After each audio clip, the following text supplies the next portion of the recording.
Mən yoldaşımı sevməyib ailə həyatı qurmuşdum. Bəli, evlənəndə ona qarşı hisslərim o deyildi. Amma mən onu yenidən sevib, yenidən ona aşiq oldum.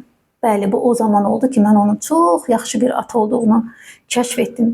Bəli, görəndə ki, o övladına necə məhəbbətlə yanaşır, necə qayğına yanaşır, yeri gələndə onun paltarını geyindirmək olsun, yedizdirmək olsun, hətta qəribə görünsə də onu çimizdirməyi olsun. Bəli, onları gördükcə mən başa düşdüm ki, nə yaxşı ki, bu insanla ailə həyatı qurmuşam.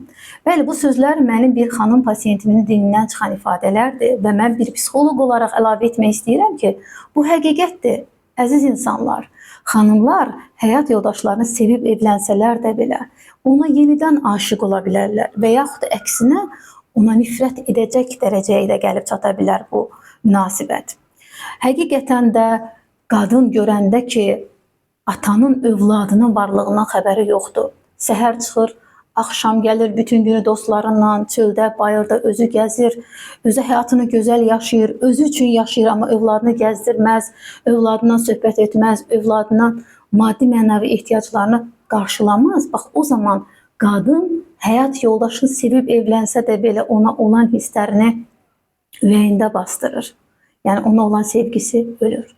Ona görə də əziz kişilər, əgər siz istəyirsinizsə, gözəl yuvanız olsun, gözəl ailəniz olsun, xanımınız həqiqətən də ürəkdən sizi sevsin, sizə məhəbbət göstərsin, ona görə öz övladınıza, yəni canı canınızdan olan övladınıza qarşı çox böyük qayğı ilə, sevgi ilə yanaşın.